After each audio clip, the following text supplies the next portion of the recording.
दोस्तों, मेरे इस YouTube चैनल में मैं अभिसार शर्मा आपका स्वागत करता हूं। और एक बार फिर कार्यक्रम शुरू करने से पहले आप सबसे मेरी अपील कि सब्सक्राइब बटन दबाइए और उसके साथ जो आप बेल आइकन देख रहे हैं ना, उस घंटी को उसे भी दबाइए ताकि जैसे ही मैं कोई शो करूं सीधे आपके मोबाइल फोन्स तक पहुंच जाए। और आज जो मुद्दा मैं आपके सामने लेकर आया हूं वो कुछ इस तरह से है। क्या उत्तर प्रदेश के मुख्यमंत्री आदित्यनाथ को उत्तर प्रदेश के चुनावों में हार का डर सता रहा है? अब आप कहेंगे कि भाई मैं ऐसा क्यों कह रहा हूं, तो उसके लिए आपको आदित्यनाथ सरकार की बौखलाहट को देखना पड़ेगा। 4.5 साल से ज्यादा हो गया इनको सत्ता में, मगर अब भी उत्तर प्रदेश के मुख्यमंत्री के पास अपनी उपलब्धि गिनाने के लिए कुछ नहीं है। अब भी समाज के अंदर जहर फैलाना, हिंदू मुस्लिम की सियासत करना और इसके अलावा कुछ नहीं। मैं आपको बतलाना चाहता हूं दोस्तों कि मुख्यमंत्री आदित्यनाथ ने किस तरह के भड़काऊ बयान दिए, एक एक करके आपकी स्क्रीन पर आ रहे हैं। आज भी लोग मऊ दंगा भूले नहीं है, और मऊ दंगा को आपने देखा होगा इन्वर्टेड कॉमर्स में लगाया हुआ है इन्होंने। मऊ दंगा की याद दिला रहे हैं, इतने साल पहले जो मऊ दंगा हुआ। उसके बाद भाइयों बहनों, जिन लोगों ने राम भक्तों पर गोलियां चलवाई, क्या आप और हम उन्हें माफ कर सकते हैं? तो 4.5 साल आपकी सरकार थी, आपने समाजवादी पार्टी के सुप्रीमो मुलायम सिंह यादव पर एक्शन क्यों नहीं लिया? अब जबकि चुनाव आने वाले हैं फिर आप उसका इस्तेमाल करना चाहते हैं? बताइए बताइए। और अगर आपको इनकी बौखलाहट को सही मायने में समझना होगा तो 2-3 तथ्यों पर आपको गौर करना पड़ेगा दोस्तों। तथ्य नंबर 1 आपके स्क्रीन पर, यह केशव प्रसाद मौर्य राज्य के डिप्टी सीएम हैं। मैं आपको चुनौती देता हूं दोस्तों, कहीं पर भी केशव प्रसाद मौर्य मुख्यमंत्री आदित्यनाथ को अपना नेता नहीं मानते। वो मुख्यमंत्री आदित्यनाथ के बारे में कभी नहीं कहते कि उन्हीं के चेहरे को लेकर हम चुनाव लड़ने जा रहे हो। नहीं, पार्टी में इस वक्त मुख्यमंत्री आदित्यनाथ के खिलाफ अधिकतर विधायक हैं। दिक्कत यहां सिर्फ यही है कि चूंकि चुनाव आ रहे हैं इसलिए सब खामोश हैं। और मैं आपको बताना चाहता हूं दोस्तों कि मुख्यमंत्री आदित्यनाथ की यह बौखलाहट किस तरह से और भी निकल रही है। पार्टी के अंदर उन्हें साथ नहीं है, दूसरी तरफ हार का डर सता रहा है। अब देखिए दोस्तों किस तरह का इन्होंने जहरीला बयान दिया था आज से कुछ दिनों पहले। विकास में भी इन्हें अब्बा जान दिख गए थे, सुनिए। क्या ये राशन 2017 के पहले भी मिलता था? क्योंकि तब तो अब्बा जान कहने वाले राशन हजम कर जाते थे।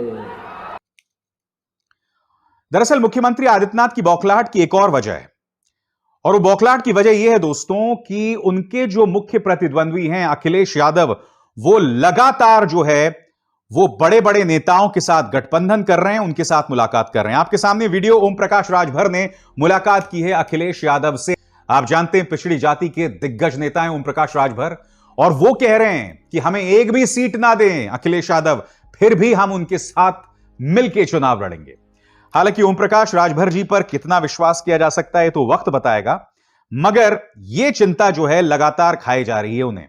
और यही नहीं, एक और चीज पर गौर कीजिए। पत्रकार गौरव सिंह सिंघर ने खबर बताई है, बसपा के बड़े नेता रहे लालजी वर्मा और राम अचल राजभर अखिलेश यादव की मौजूदगी में समाजवादी पार्टी ज्वाइन करेंगे।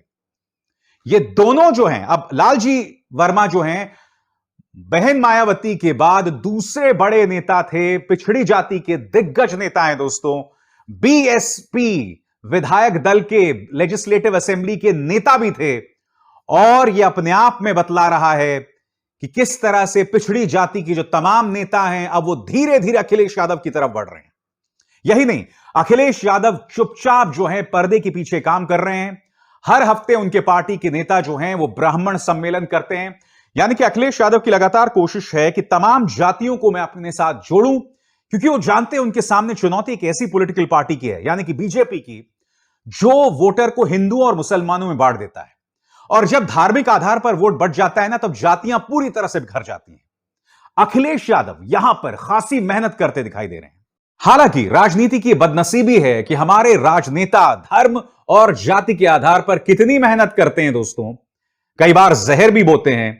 काश मुद्दों पर, विकास के मुद्दों पर उन्होंने काम किया होता। मैं आपको यह भी बतलाना चाहूंगा कि मुख्यमंत्री आदित्यनाथ की बौखलाहट किस तरह से दिखाई दे रही है। पिछले हफ्ते कांग्रेस नेता प्रियंका गांधी वाड्रा आगरा जाना चाहती हैं, और जब वो जा रही होती हैं तो पुलिस उन्हें रास्ते में रोक लेती है। मकसद क्या था? एक दलित अरुण वाल्मीकि को पुलिस ने बेरहमी से मौत के घाट उतार दिया था, कथित तौर पर। बात यहां नहीं रुकी दोस्तों, ये वीडियो देख रहे हैं आप। यहां पर जो महिला पुलिसकर्मी थे वो प्रियंका गांधी वाड्रा के साथ सेल्फी खिंचवा रही थी। मुझे ऐसा लगता है कि पुलिस को ऐसा करने से बाज आना चाहिए, ऐसा नहीं करना चाहिए। मगर यह महिला पुलिसकर्मी प्रियंका गांधी वाड्रा को देखकर बहुत खुश थी और उनके साथ देखिए साहब सेल्फी खिंचवा रही हैं।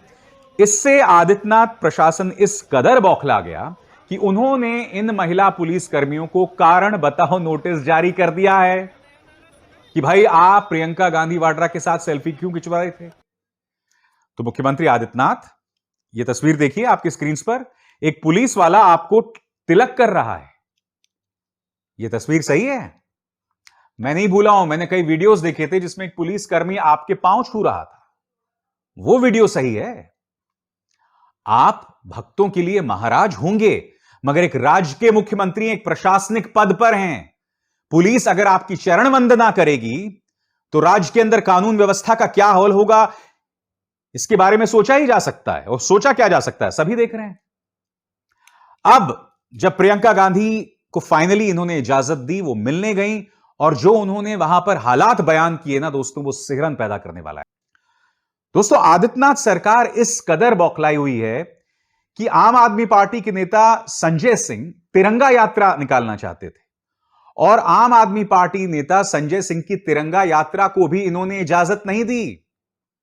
यानी कि जो पॉलिटिकल पार्टी राष्ट्रीय झंडे पर, राष्ट्रवाद पर वोट्स बटोरने की निचली सियासत करती है, उन्हें अब तिरंगा यात्रा से प्रॉब्लम होने लगी।